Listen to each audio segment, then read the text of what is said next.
around that area. He was looking at me as though he was so honored that one of us was with them, the white folks, the Persians. Yeah, I know what I was looking at. I've seen it too many times before. He was almost not doing his job as much. He was so honored. So nobody has to tell us about racism. If we don't, we know where racism exists. We know how people come from the north and they move in. Years ago, that area, Bandar Abbas, was all black people. Because that's all the swamps. The slaves that they brought to that area, they brought them to that area.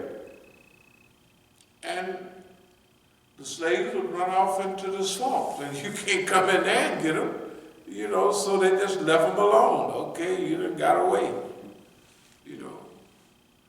And Bandar Abbas looked like, and it smelled like, and it had that African flavor to it. It seemed to me like Dar es Salaam, right on the Indian Ocean coast. It was a wonderful feeling. But anyway, let's get back to this part about a quantum leap. During colonialism, especially the last couple hundred years of it, the British, the French, and even the Germans sent people down and they conquered all of Africa. It was only one place, Ethiopia, and one other place on the west coast that wasn't colonized. Now, can you imagine? The whole continent was colonized. But the Ottomans on the other side, which they had sovereignty in around the Mediterranean, like Algeria, Tunisia, and all of that. But guess what? The people down in Africa had allegiance to the Ottomans. Yeah. Because remember, that was a time when the Muslims all had some allegiance somewhere. We don't say if that would have happened, but suppose the Ottomans had trained and armed the African tribes to fight against the British and the French. They'd still be speaking African languages in Africa right now today. And the Ottomans would have secured their position. They wasn't thinking ahead. They had their mind concentrated right there in Europe and Asia, close to them. That was a problem. That's why they say it in history, but they don't know how deep it's going. Our greatest victory, the conquest in 1453 of Constantinople, started the Europeans trying to find a way to India, spice trade, remember? They say it all the time, but people don't get it deep, and they don't apply it to now, today. Our biggest victory had the seeds of our biggest defeat. Okay. So now, because they didn't train and arm, the people either in Algeria, Tunisia, and no other place in Africa, so they lost it. What's interesting about what you're talking about, I just seen something where they call those empires the Gunpowder empires. Right. Yeah. Because they came in with the tech, they came in with a gun when they came over here. Right. The only thing that the people, the Aztecs, the Incas, and all of them people, the only thing they didn't have is gunpowder and the wheel. Right. They didn't have the wheel over on this side. It's the only thing they didn't have. But high civilization, when I lived in Peru, I saw in the museums, skulls that had, and tools. They did brain surgery in those days. You could tell by the skull that they lived. They had tools, surgical tools. They did brain surgery in the Inca Empire 500-600 years ago or more. Right? I mean, you see the skull and you see the circle they cut out, and to relieve pressure, they had it going on. They just didn't have gunpowder. The same thing the Chinese, they invented it for having fun. Right. And then the people came and they conquered them with gunpowder. Although Genghis Khan got it down pretty good. But anyway, Constantinople was taken mainly by gunpowder. In those days, one of the biggest cannons in the world. Have y'all ever heard of Fatih? There's little books the kids read about Fatih. Fatih was a sultan. When they conquered Constantinople, he was 21 years old. That boy was serious. And he had Bulgarians, cannon makers, because one of the Bulgarians came to him and told him, if you want to capture that place, I'll make you the tools, to do it. So it was gigantic cannons. Can you imagine a cannon that can shoot a 500-pound ball? It just knocked down walls. See, you gotta remember, before gunpowder, all the castles had moats. They had moats where they fill it up with water, and they got big walls. They tried to take Constantinople, I don't want to get off the subject, 21 times. And they couldn't do it till gunpowder came. And they used that gunpowder, and they blasted down the walls. They actually tear them down, but they got big gaps in them, and it made the people nervous enough. Anyway, let me get back to, I want to jump to where we are right now. You know where they have Department of Strategic Studies and all those places where you listen to white folks advise. They advise people. They invite people from Asia and anywhere to speak on certain subjects. And they have a club where they advise people to do. Last week, our advice was dealing with China, the unification of Japan, and the Asian century, how they went. Okay, this week deals with our area. We would say that in about a week or 9 days, it's the 22nd of Bahman in Iran. And a good thing for a leader to do in this space at this time is develop a volunteer group of Islamic Liberation Army from Iran, from Iraq, from Lebanon.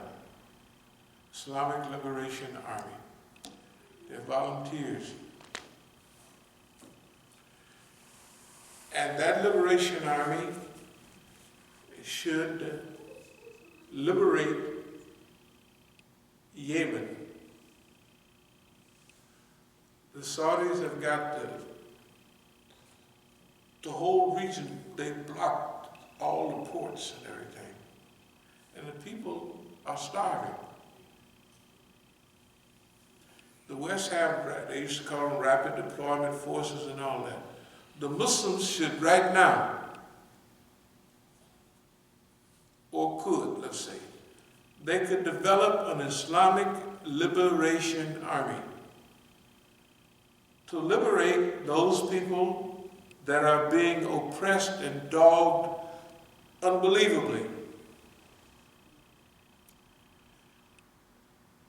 They don't have to go through this, whether it's the UN says it. Let's look at the UN for what it is. Does anybody remember the League of Nations? The League of Nations was World War One. World War One scared everybody so bad that they say, we got to develop a League of Nations, like a UN in those days, that they can debate and discuss all of these issues. Of course, one of the issues was decolonization, but they never did that in the UN. In the 1930s, the big weaknesses in the League of Nations came up. Number one, the United States was never a part of the League of Nations, although its idea came from President Wilson. Why? It's because, you know, treaties, it can be suggested and done up real good, but if the Senate don't ratify a treaty, then the Senate, the United States, never ratified the treaty with the League of Nations. So the U.S. was never a part. The League of Nations had several weaknesses. If you heard about Mussolini using poison gas in Somaliland, in Ethiopia, and all of that, the UN didn't stop him. I mean, not the UN. The League of Nations did not stop him. Japan got up, when they started talking about China, Japan got up and told them, we're not doing none of that, and they got up and walked out of the League of Nations. So the League of Nations was a good idea for them, but it didn't work because there was no authority. The UN today has no authority or the will to do anything. The illegal occupation of Palestine is against the law. The Zionists do not have a right to do anything that they're doing. To occupy a country or people today is illegal. The UN. But the Israelis can do anything they want. Why? Because I remember the invasion of Lebanon, 120 people, nations voted against the invasion of Lebanon in '82. But the U.S. abstained, so they couldn't do nothing about it. The UN is structured so the victors of World War II all have a seat, or if you're atomic power, except for India, they got a right to be on, they got a veto right. So Russia has a right to veto. The U.S. has a right to veto. So if you get one of the big boys on your side, can't nobody do nothing to you. Because they can have a vote, but they can't, your homeboy can veto it. In the UN today, they cry crocodile tears for Yemen, right? They do. Everybody, selling arms to Saudi Arabia and its allies to kill those people is all illegal. But Don get on there with a big graph of this is how much money we're making on that. So he says, I'm using my presidential, whatever it is, to override that because of the monetary value. And you can do it. Okay, now, ourselves, we went through several stages of psychological guerrilla warfare, strategic this and strategic that. We're at a point now to where do we depend on the natural blunders that Saudi Arabia made, that the United States make, that they have been giving us victories. One of these big conferences, the white folks said, well, Saudi Arabia is good at breaking up things, and Iran is good at picking up the pieces. In other words, everything that they got now has been a gift. But there comes a time when you have to take your destiny in your own hands, where it's less haphazard and it's more focused. That's why we say Iran and Turkey should cooperate. They are cooperating. They have little discussions all the time. But we mean now cooperate for specific actions. Now, this goes several ways. The Islamic, let's call it the Islamic Liberation Army. The Islamic Liberation Army should get busy and liberate Yemen. Also, the criminals in that area, look, Iran didn't start the first Gulf War in 1980, and it had to suffer 8 years of war and lost 1 million men one side or another. Everybody in the Muslim world joined, except for Syria, joined on the other side. All of them. Egyptian pilots, Egyptian technicians, Sudanese mercenaries, Jordanian regulars, money from Saudi Arabia, money from Kuwait. They all went against the victor. The Quran says, if your contending brother fights, make peace between them. That's what the Quran says. Then if you can't make peace between them, you find out which one is right, which one is wrong, and y'all all join the one that's right to fight together against the one that's wrong. That's what the Quran said. Nobody did that. Nobody did that. They didn't do that.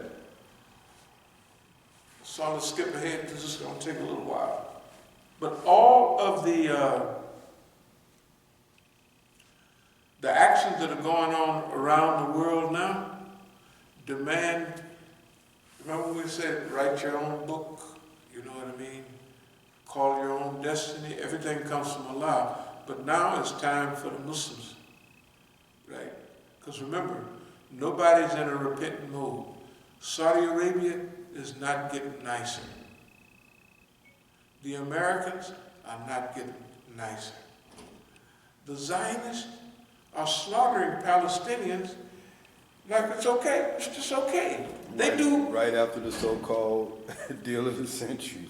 The deal is so ridiculous. Crazy. What we're saying is we now have to take charge of our own destiny. Now, we talked about the speed of development right now. When they martyred Qasem Soleimani, they passed the ball to us. Rouhani has tried for a while with his Hope Initiative to form a Gulf Hope. But now it's beyond all of that. Iran, Iraq, and Syria, along with Lebanon, should form an expeditionary volunteer force to first liberate Yemen. Liberate it because it's a good thing to do. It's the right thing to do, right? Just imagine the world, it's like Palestine. Everybody's sitting back watching it, looking at it like, it's okay.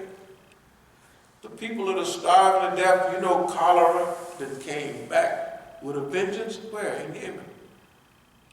So, on the 22nd of Bahman, which is the 11th of February, that's the anniversary, 41st anniversary of the revolution in Iran, we would hope to hear something related to a new strategic initiative in that region.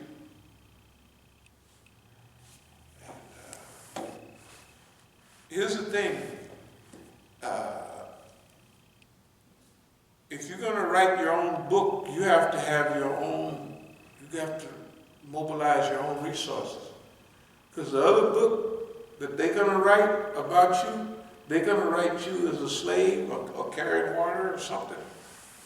You're not going to be the leader or nobody. You're not going to, they don't want, and you're not going to get a chance to use your resources. Look at the world today. So are we justified in this? 100%. So now, this is a quantum leap in thinking. What's the cost? The cost if we don't do it is them to keep on doing what they're doing. Slaughtering and killing Muslims and chipping off at their land, their property, and using the wealth of other Muslims. Saudi Arabia, remember, the wealthiest country amongst us is Saudi Arabia. And we are allowing them to use all of their wealth, anything that's bad that comes up around them. Remember they used to talk about the madrasa system all over the world? The schools, it was the Saudis spending tons of money to support them. The Masjid here in America, the movements here in America. Why the Muslims got quiet all of a sudden? For the last 15 years, you ain't heard not a peep out of the Muslims. You haven't heard a peep out of them, none of them. So in our study of history, we see that this is a point to regain your liberty. The Islamic Republic, our victories in Lebanon and other places in that region, we don't want to put that in the hands of them, making some strategic blows or errors, and we can come out all right. Iran and us, we have a symbiotic relationship. But we're at the point to where we have to take charge of our own life. Psychological guerrilla warfare, we done that, we done had a good time, and we told them what we was doing. We told them what we was doing on purpose. You know why?